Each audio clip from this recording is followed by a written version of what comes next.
Hello, and welcome to this Brennan Center for Justice event. The Brennan Center is a nonpartisan law and policy institute affiliated with NYU's School of Law.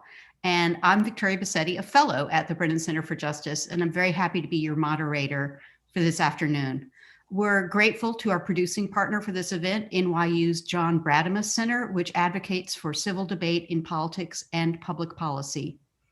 So just a quick piece of housekeeping, which is that we really welcome your questions during this event. Adam and I are going to speak for probably 30 minutes, and then we'll have time at the end of the event for your questions. Just type them into the Q&A box, and also let us know where you're watching from when you type that question in. We'd love to know, and we'll take as many of your questions as possible.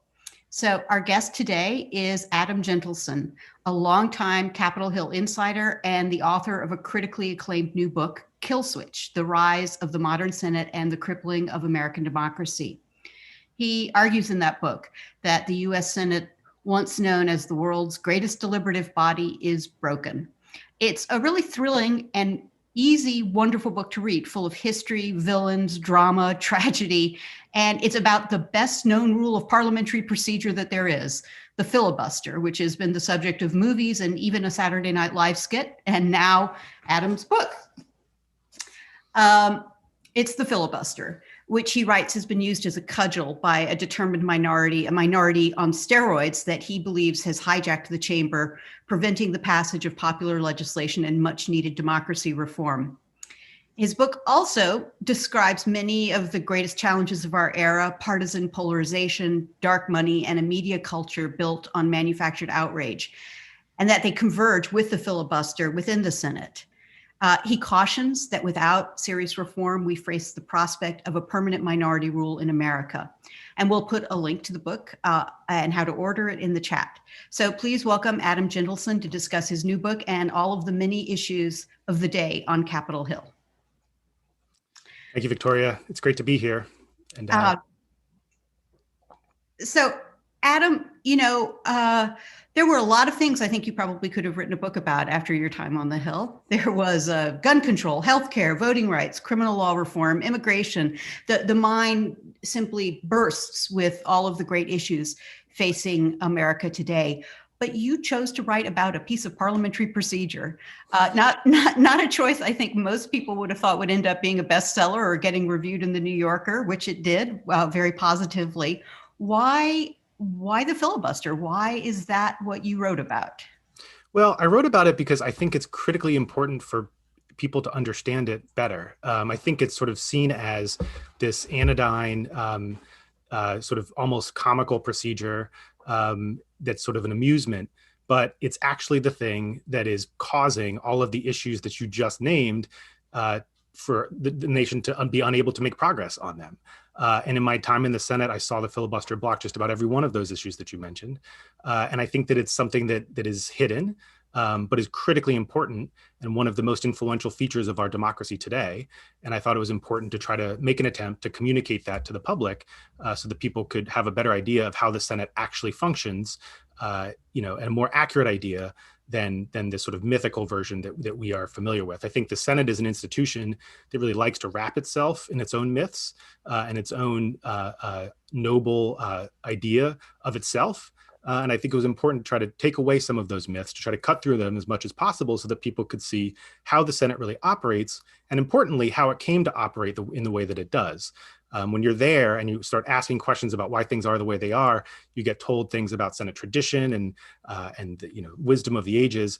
But when you dig into it, as I try to do in this book, you start to see that actually a lot of the reason that things are the way they are today is simply the result of sort of narrow political power plays made by some pretty nefarious characters throughout our history. So I tried to bring out their stories and use them to try to break down some of these myths. Your book begins with a story that really resonated with me. You and I were both in the Senate chamber, I think, in an early spring day or an early summer day in 2013, when the Senate was debating gun control legislation in the wake of the Sandy Hook killings. And it was a really an emotional experience for me, and I think for you, and your book begins with it. And so I might ask you, to give us a little bit of a reading from the beginning of your book, where you discuss that day and the impact of the filibuster on the lives of all Americans. Yeah, I'd love to. Thank you. And it was a very emotional day. So this is how I opened the book. Um, when I think of the Senate, when I think about my time in the Senate, I see a broken man. I was standing a few dozen steps from the Senate floor in the inner office of the Senate Majority Leader Harry Reid. It was an April day, and gray light streamed in through the high west-facing windows of the Capitol building. Two high-backed engraved wooden chairs with crimson cushions sat facing each other in front of a dark green marble fireplace below a gilded Rococo mirror. A grand suite first commandeered for the leader's use by Lyndon Johnson and nicknamed the Taj Mahal, it had brass chandeliers hanging from 15-foot vaulted ceilings, which were emblazoned with the state seal of Nevada, Reid's home state. Battleborn was the state motto, and it was an apt description of Reid, a former boxer raised in a house made of railway ties in the tiny mining town of Searchlight, Nevada, who had fought his way to becoming one of the most powerful leaders in Washington, D.C. But that day, he and the dozen or so members of his staff who stood around the chairs were defeated, and his grand office felt small. Reid, my boss, sat in one of the high-back chairs. In the other sat a middle-aged man with broad shoulders and a kind, open face. His name was Neil Hesland. He was there because 4 months earlier, on December 14th, 2012, his 6-year-old son, Jesse, had been shot dead in his first grade classroom. The Christmas tree he and Jesse planned to decorate still stood bare in his living room back home in Newtown, Connecticut. It would be 4 years before Neil would take it down. A registered Republican, Neil had come to Washington with other parents of children who had been murdered that day to try to persuade senators to vote for the most rudimentary restrictions on guns. In a functioning system, they would have succeeded. They convinced 55 senators from every region of the country to support a bill to enact universal background checks on gun purchases, a policy supported by 9 in 10 Americans, according to a Quinnipiac poll at the time. The bill was written and introduced by 2 senators who could not have been more different, but had found agreement on this issue. Joe Manchin, a rough-edged populist Democrat from West Virginia, and Pat Toomey, a preppy country club Republican from Pennsylvania. Their bill had secured the support of left-leaning gun control groups like the Brady Campaign and of right-leaning groups like the Citizens Committee for the Right to Keep and Bear Arms. But the support of a broad bipartisan majority of senators, of advocacy groups from across the political spectrum, and of an overwhelming share of the American public was not enough. Opponents of the background check bill invoked a 20th century rule that, ironically, was invented to curtail obstruction by ending the kind of marathon filibusters that many people picture when they think of the Senate. But over the years, innovative obstructionists had repurposed the rule into a new kind of filibuster that was quieter and far more lethal than the old kind. Using this repurposed rule, the threshold for the background checks bill to pass had been quietly raised from a simple majority to 60 votes, without a single senator having to say a word. And there was nothing the bill's supporters could do about it. There was no great debate, no one standing on the floor for hours, just quiet failure in an empty chamber. 55 senators supported the bill, 45 opposed it, and the bill was defeated. The 45 senators who defeated the bill represented just 38% of the American people. And I'll stop there. It was a heartbreaking day. As you say, 90% of the American public supported the legislation. 26-year-olds had died, and people were asking the Senate to fix it, but the filibuster stopped it. And it's done more than just stop that piece of legislation. Tell us a little bit more about the harm that the filibuster has caused, that you believe it has had, the way it's impacted America in the last, let's say, 40 years. Well, I think that you could go down the list of policies that have been blocked by the filibuster, and the list is very long.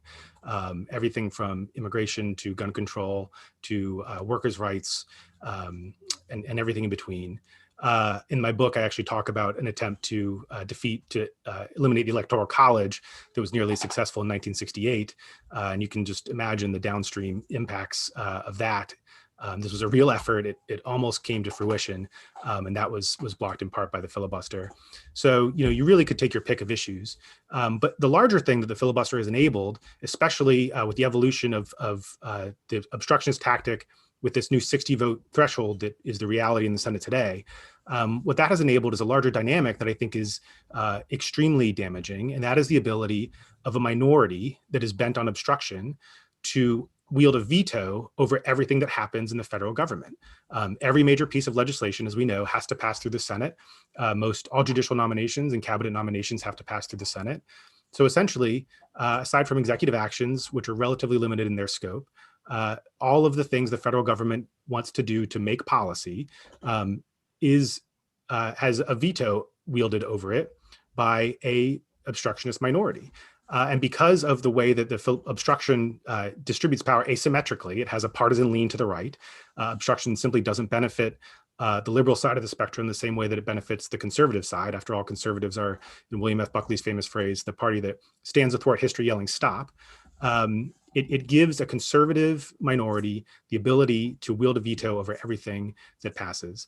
This is not what the framers intended, as I get to in the book.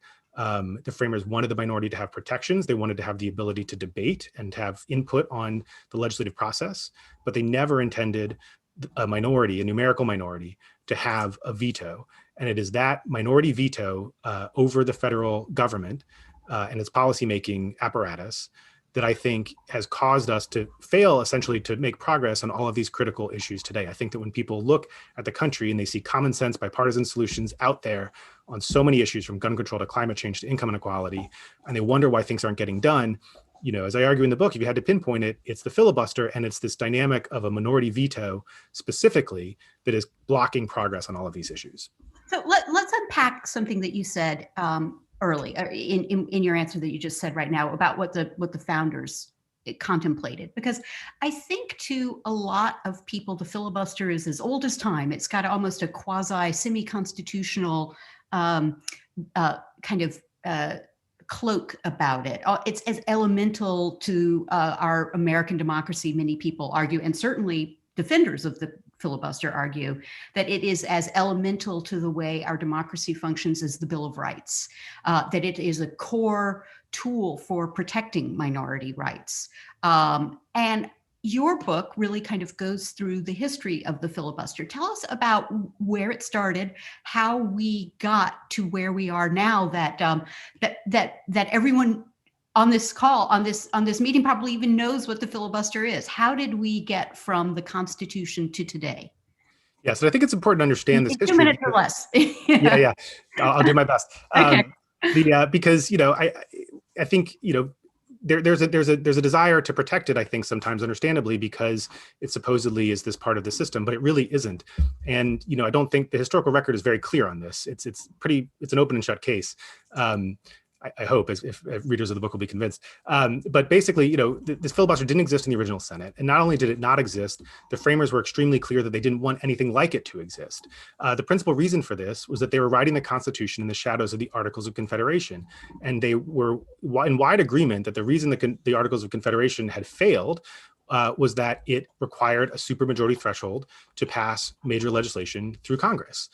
So in the Federalist Papers, in the notes from the debate on the convention, Madison, Hamilton, Washington, Jefferson, Franklin, all of the principal framers were very clear that they thought that there should be majority rule decision points all the way through the government. There should be checks and balances, and the Senate should be a place where the minority would always have a right to debate and to have a role in the process. But when it came down to it, the decision point should be majority rule. This prevailed for the first 50 or 60 years of the Senate's existence. At one point in 1806, the Senate, almost by accident, eliminated one of the rules, the main rule that was on the books for ending an obstructive debate. It's called the previous question rule, and allowed a majority to vote to end debate. They eliminated it because it wasn't being used at the time. It was such violation of the norms of the Senate for anyone to obstruct at all is considered beneath the dignity of the senators, that this rule simply wasn't used. Its elimination went unnoticed for decades until the 1830s and 40s, when John Calhoun came to the Senate, the senator from South Carolina, the scion of the slave power, sort of spiritual grandfather of the Confederacy. And he began to forge what we would now identify as the talking filibuster. He realized that the absence of this rule allowing a majority to end debate allowed him to debate indefinitely. And he started in lofty tones articulating this idea of minority rights as the right to block what the majority wanted to do. And he was explicit about this. He wrote in his Disquisition on Government, which was published right after his death, that what he was seeking to do was to give a veto to a minority faction. All he could do in his time was to give the minority the ability to delay through speech, through obstruction, through what we would think of as the talking filibuster. because there were no rules on the books allowing anybody to impose a supermajority. So that was the best he could do. In the Jim Crow era, a new rule went on the books in 1917. There was an attempt to restore that rule that was gotten rid of in 1806. But instead of allowing a majority to end debate, this rule allowed a supermajority to end debate. This was intended explicitly as a way to terminate successful filibustering, as its creator said at the time. The idea was that when a debate became obstructive, there would always be a supermajority of senators available who could call an end to it. And this was still a time when obstruction was relatively rare compared to today. But senators in the Jim Crow era started to use this threshold and turn it into the de facto passage, the de facto threshold for the passage of civil rights bills, and only civil rights bills. What was happening then were civil rights bills were passing the House by large margins. They had presidents of both parties ready to sign them, and these bills seemed to have majority support in the Senate. So Jim Crow Southern senators needed to find a way to increase the power of the minority over what Calhoun had done, because with Calhoun's tools, they could only block and delay, but not stop a bill altogether. So they took this rule that provided a supermajority threshold and started to repurpose it into the threshold for passage. It was only applied to civil rights bills from 1877, the end of Reconstruction, until 1964, the breaking of the first Southern filibuster against the Civil Rights Bill. The only category of bills that were forced to clear a supermajority threshold systematically were civil rights bills. And then fast forward to today, other senators saw how powerful this was, and they started to apply the supermajority threshold to other bills. And I won't bore you with the procedural details, but basically a series of sort of procedural changes were passed to make it easier to filibuster. So today, there was never a conscious decision by the Senate for it to be this way. There's never a conscious decision to make 60 votes the de facto threshold for passage. But basically today you have a situation where instead of ever having to go and debate on the floor, a senator can simply send an email. It applies that supermajority threshold, and that's it. And that is why we've come to accept that things in the Senate take 60 votes to pass. But this only became frequent in the past few decades. For the first 200 plus years of its existence, the Senate was a majority rule body. Through the 20th century into the 70s and 80s, the only bills that systematically had to face anything higher than a majority threshold were civil rights. Today, we accept that as the norm on all bills, but it was not supposed to be this way. And as I argue in the book, it should stop being this way, and we should go back to the way it was before. Still, the filibuster has its defenders, and amongst its strongest defenders are members of the Senate. I'm really struck by the divergence of viewpoint about the filibuster between the general public, or probably many of the people who are watching this right now, who favor getting rid of the filibuster because they favor certain pieces of legislation passing, versus a lot of senators themselves who are reluctant and have only slowly, if at all, come to the idea of eliminating the filibuster. They think and believe, and they are category experts in this, they really do know what they're talking about, that the filibuster promotes bipartisanship, and moreover, that it allows them to block bad bills. Every senator right now, whether Democrat or Republican, knows that it's possibly only a matter of 2 years before they flip from the majority to the minority, and so they're always they always crave the filibuster for that moment when they flip into the minority. How do you explain the fact that so many senators who do want to get things done, Democrats in particular, still cling to the filibuster? Yeah, and they are category experts, but I think it's important to understand that their motives here may not always be the right ones. I think there's a heavy status quo bias to begin with. I think that this would be the biggest change to Senate rules, and at least since that 1917 rule was introduced. And I think senators are rightfully hesitant to rush ahead with something as momentous as that. And I think that's wise to be deliberate about it. I also think there's a collective action problem where it's sort of always in any individual senator's interest to keep the filibuster because they might want to use it at some point for their pet project. And it is harder to muster a collective majority to get rid of it for the good of the order. Something I explained in the book is there were several incidents throughout the Senate's history where reformers, not radicals, but people like Henry Clay, Nelson Aldrich, at the turn of the 20th century, folks seemed to have a majority in support of reform, but were sort of forced to decide between the abstract goal of reform or more concrete priorities. And they often chose the concrete legislative priorities. I think that is something that happens frequently. But I think that there is a reliance on it, and I think it's become a crutch. And I think that senators are sort of afraid to go ahead with it because this would be a big thing to do. But I think that we're seeing things shift. I think that this feels similar to 2013 to me, where circumstances are starting to force the question to a head and say, look, intuitively, you would think that the need to achieve a supermajority threshold, especially in a narrowly divided Congress, automatically that means you have to achieve bipartisanship. Bipartisanship is good, therefore things should have to clear this threshold. But what's becoming increasingly clear is that the reverse is happening. Instead of giving incentives to bipartisanship, the filibuster is providing incentives to obstruction. It is far easier for the minority to obstruct and simply cause the majority to fail. And as you said, that knowledge that they can take back the majority in just 2 years gives them even more incentive to make the majority look bad in the meantime, to manufacture gridlock and then run on that voter dissatisfaction. And I think that the picture is clarifying for senators. This sort of third option of let's not get rid of the filibuster, let's not keep it, let's find bipartisan solutions to our problems. It's almost becoming laughable to think that that's a possibility.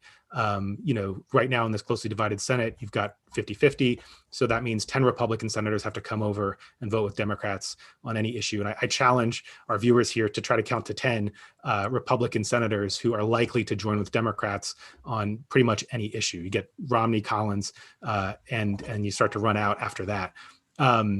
So senators senators are facing a tough choice, and this sort of abstract idea is sort of being clarified. Really, this isn't about fluffy ideas of sort of tradition and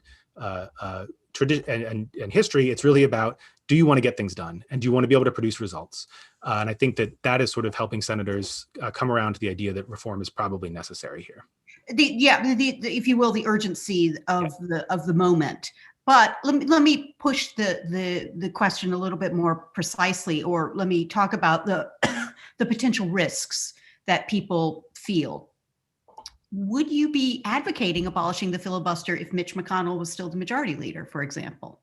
Well, I can say yes to that question because I started writing this book when Mitch McConnell was the majority leader, and it published in January. But it was done last year when he was still the majority leader, and Democrats were in the minority. So, it's something I believe on principle needs to be done. I think we have basically no hope of having a functional federal government that is capable of producing thoughtful policy solutions to the challenges we face if the filibuster exists. So I think it's time to get rid of it. So there are clearly risks. I mean, for example, your book speaks a lot about polarization and negative partisanship as being one of the things that's, along with the filibuster, driven a kind of a dysfunction. It has kind of created purely oppositional or obstructive politics, especially you argue with the Republican Party. But by the same token, there are some other kind of elements or structures of our modern democracy that maybe don't get fully discussed in your book. One of them is gerrymandering, leading to a strong possibility of essentially a minority majority dominating the House of Representatives, the Electoral College having the same impact on who occupies the presidency, and then finally the Great Compromise, or the Connecticut Compromise, which established the Senate, also creating a situation where you could potentially have both the legislative branch and the executive branch held by minorities, essentially, and without the filibuster, able to accomplish minority rule in effect. And so a lot of Democratic senators, a lot of people worry that absent the filibuster, you could see a dominant anti-progressive coalition essentially pushing through a series of pieces of legislation that would be antithetical to progressives, or that there would be an extraordinary kind of legislative volatility, a kind of an endless game of progressive majorities passing legislation, then anti-progressive minorities pulling them back every 2 years or every 4 years. Is that a risk that you acknowledge? How do you live with unleashing that? Yeah, and I'll answer the structural question. I'll come back to the whiplash question too. But I think that the structural answer is that that's happening right now anyway, and the only way to have any hope of stopping it is to pass democracy reforms and things like statehood, expanding statehood to places like DC and Puerto Rico, if Puerto Rico decides it wants it, that will start to tilt the structural imbalance back somewhere close to even. If you just try to hold the line, you're not going to pass really any significant democracy reforms of any kind. And so when we do turn it back over to Republicans, this overall structure of our electoral system is going to be as dramatically tilted towards Republicans as it is now. And then Republicans will have the option to get rid of the filibuster when they want to pass all the bad things that we're afraid of anyway. So I think that our only real hope here to try to save our democracy is to pass a series of major reforms that require the abolition of the filibuster to get passed. And the reason I say that is that none of these things are going to pass with 60 votes. It's just, I mean, I think a political reality. Maybe I'm wrong about that. Maybe Republicans come over and vote for something like a John Lewis Voting Rights Act, an automatic voter registration, and a restoration of the VRA and statehood. But I don't think it's going to happen. So if you want any of that stuff, if you want to try to tilt the structural imbalances, if you want to try to fix these structural imbalances, you have to get rid of the filibuster to pass the fixes. And then I think that, if you think that Mitch McConnell, if you're sort of counting on forbearance in the future as a liberal or progressive, and the hopes that if we don't get rid of it now, Mitch McConnell will choose not to get rid of it when it suits his interests, I think that is probably wishful thinking. And what would happen is then you have the worst of both worlds, where we did nothing to fix these structural imbalances while we were in power. And then McConnell will come along in a system that has remained as dramatically tilted to his side of the spectrum as it ever was, get rid of the filibuster, and then proceed to pass all the bad stuff anyway. So, this is where I come back to the Electoral College episode in 1970, because one of the reasons that it was not gotten away with was because at the last minute, liberals decided that it was in their short-term interests to preserve it. It was not the only reason, but it was one significant contributing factor. And I think if we look at, because they decided it was sort of in their narrow short-term interest, they failed to fix a structural imbalance that greatly empowered conservatives. And here we are today. So I think that you have to take the opportunities to fix these structural imbalances when you have the opportunity, because if you just try to hold the line, that line is just going to keep getting pushed farther and farther back against you. On the whiplash question, I think the fact is you just don't, every other modern democracy has a majority rule legislature. And you simply, including old ones and relatively stable ones, and you just don't see that happening. I think that this is sort of more of a theoretical fear than something that would happen in reality. The reason is politically, it's just not a great idea to come into power and spend all of your time trying to undo what the other person did. Legislatively, it's very hard to do. You can do it some through executive actions, and obviously the filibuster would not stop you from doing that anyway. But to put things on the floor and to spend months and months and months trying to repeal things is not a great use of political capital, and usually not something an incoming administration wants to do. Republicans tried to do that with Obamacare in 2017, and it ended up eating up 8 months of their first time in office with their maximum political capital, and they failed. Notably, the filibuster was not an issue there because Republicans used reconciliation, which allowed them to do repeal with a majority vote. So the filibuster was useless to Dems in blocking it, but Republicans failed to repeal Obamacare, even though they only needed to get a majority vote to do it. So I don't think that's likely to happen.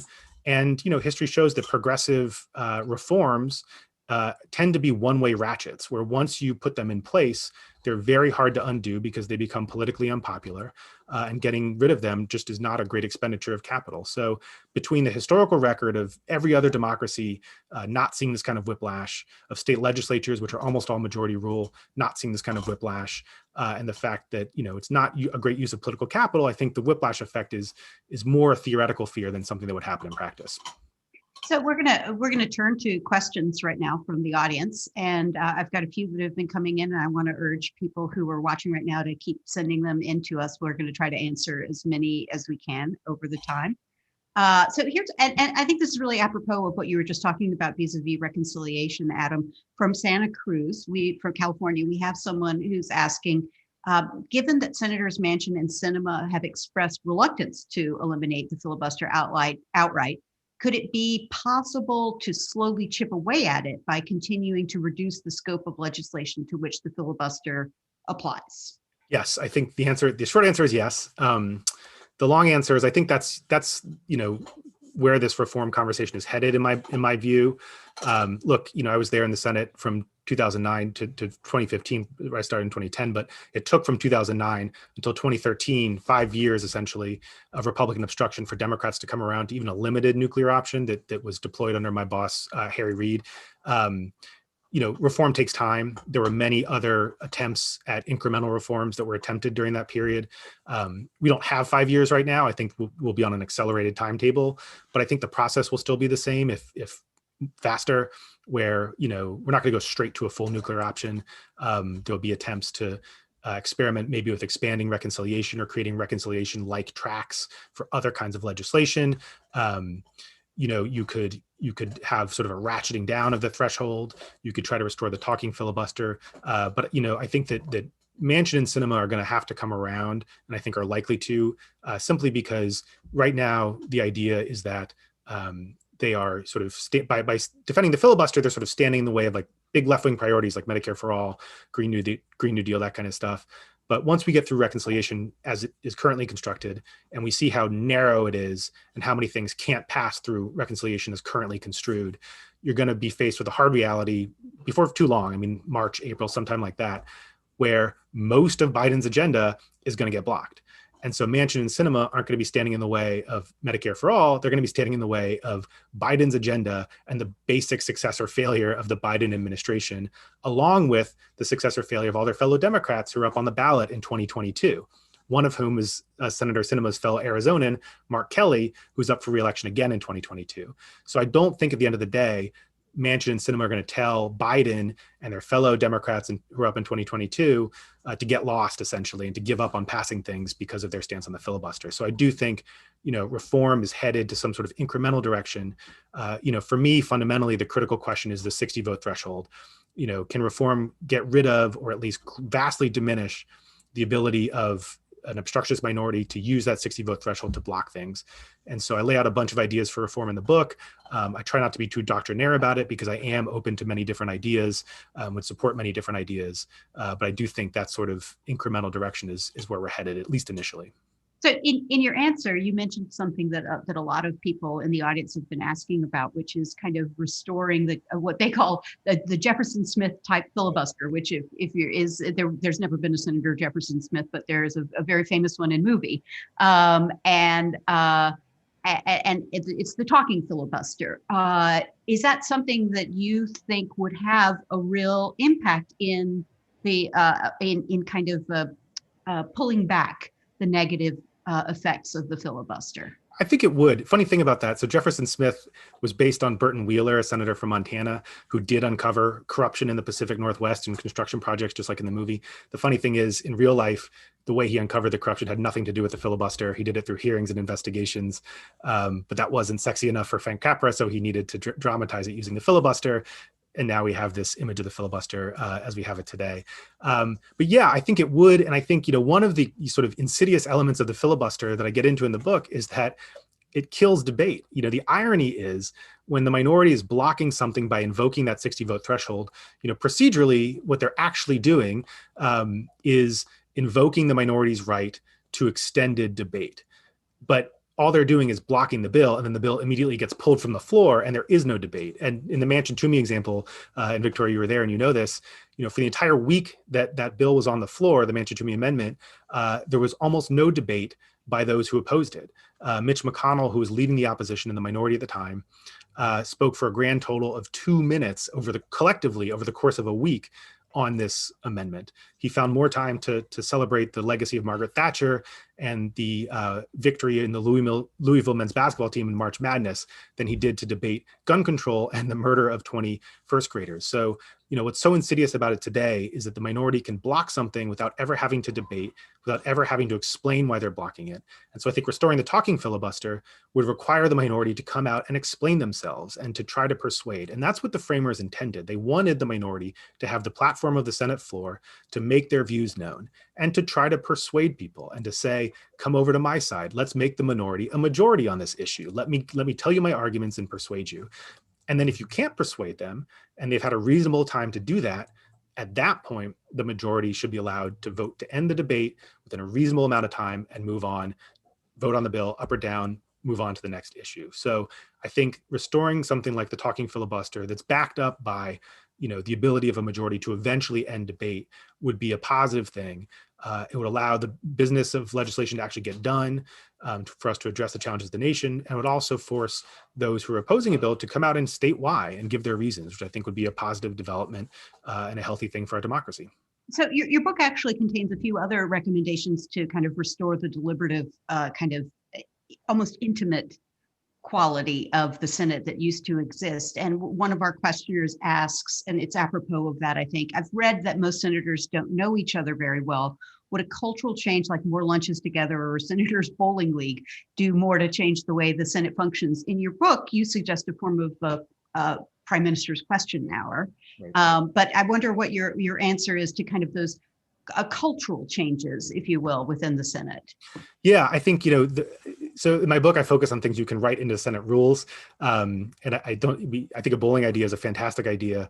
Maybe you could do it at the White House bowling alley. And I think that the type of things you could write. So first of all, the premise of the question is absolutely correct. Senators don't know each other very well. On a daily basis, senators stay in their offices, which are, in separate buildings away from the Capitol. Maybe they run into each other in hallways. When they have lunches together, there's usually two weekly lunches, but they're by party. So it's all the Democrats lunching together and all the Republicans lunching together twice a week. Then they come out and hold press conferences, and you wait, I would sit with Reid at the end of the lunch in the lunchroom, and we'd wait until the Republicans had finished at the microphones and walked away. And then we would come out separately. So you don't even run into each other coming and going from these press conferences. And then on the Senate floor, you come onto the floor to cast a vote a few times a week, and you walk off the floor. And you maybe say hi to a few people on your way in and out the door, but you're on the floor for a grand total of, a few minutes. Maybe you come to give a speech at some point, but no one else is in the chamber. You just read off of a script that is prepared for you by your staff. Maybe you're seeing the words for the first time as you read it, and then you walk away. So one of the things that I recommend in the book is requiring, as Victoria said, some kind of question time, basically making it necessary for a certain number of senators, a quorum, so a majority, to be present for a certain number of hours before it is allowed to adjourn for a certain amount of time. And I'd make that, basically the weekend. So if you want to come into session, before you can adjourn for the weekend, you have to be together for, say, 5 or 6 hours total over the course of the week with a big group. And I think that, this would facilitate the kind of extemporaneous exchanges that we've come to completely miss in our current discourse. You can't have people together in a relatively intimate setting. The Senate floor is not big. They'd be, near each other. They could hear each other talk. Maybe they go sit on different sides of the floor and don't talk to each other and sit there, watching the clock run out like kids at detention. But I think that's unlikely to happen. I think they would look silly doing that. I think that what's likely to happen is they would actually start talking to each other. And this would all be in full view of C-SPAN 2, and you would have extemporaneous exchanges. And I really don't see any downside to doing this. But I think that's the kind of sort of loose, unscripted interactions that we should deserve to see as the American public in our elected officials. Yeah, I tell one story from the time that when I worked in the Senate, that I worked for a senator who, one of the most shocking things he ever did, and literally it was shocking, is he got up out of his office, walked out, I was accompanying him, and walked over to another senator's office, walked into the reception and just asked to see the senator. They were absolutely, everyone was absolutely befuddled at the idea that one senator would just like walk over to another senator's office and try to meet with him. I've never seen more scrambling going on. And it was the kind of the gossip of the Senate for a week that another senator did something as crazy as that. Right. So let me pivot to another question, which is, right now, let's talk about what's happening right now, or it's going to start happening tomorrow in the Senate, which is another impeachment trial. And that is a moment of high tension and high drama in the Senate. And so one of our audience members asks how much the impeachment trial is going to impact the way the Senate will operate going forward. Will they just kind of shake it off in a week or two, or will it have lingering effects on this, on kind of a filibuster and other issues? I think that the trajectory that it's currently on will have lingering effects because I think that, and when I say the trajectory it's currently on, I see it now on a trajectory to a trial where no one's minds are changed, not because the prosecution's case is weak. I think it's incredibly strong, but because Republicans have already made up their minds. You already had, in the process of setting up the trial, you had a motion to basically dismiss the idea of holding the trial at all, and all but 5 Senate Republicans voted to dismiss the trial. So it seems like their minds are made up. There was sort of a brief moment of a few days there where there were reports of Mitch McConnell possibly turning against Trump and seeking to purge him. Since then, I think he has fallen back into line with sort of structural forces of partisanship and towing the line that are prevailing right now. So I think if that's the trajectory that continues and nobody's minds are changed, there's sort of a party line vote, maybe a few Republicans cross over, but not enough to convict, then I think what it will do is it will accelerate the process of moving us towards reform. Because I think that, that outcome, along with the sort of episode we saw over the organizing resolution where Republicans essentially filibustered or threatened to filibuster the basic business of organizing the Senate for 2 weeks, this is making it less and less credible for those who urge this other option of seeking bipartisan support. It makes that idea laughable. And, it becomes increasingly clear that senators are going to their partisan corners, negative partisanship, polarization rules the day. And, by March or April, it's very clear to Democrats, it will be very clear to Democrats that if they want to get anything done, they're going to have to find a way to reform the rules so that they can pass things on majority votes. So the trial is an indirect contributor to that. But I think everything that contributes to this sense that things are deeply polarized, there is not going to be an outbreak of bipartisanship. There's not going to be the epiphany that President Biden predicted. All of those things contribute to accelerating the process of reform. What do you think is going to be that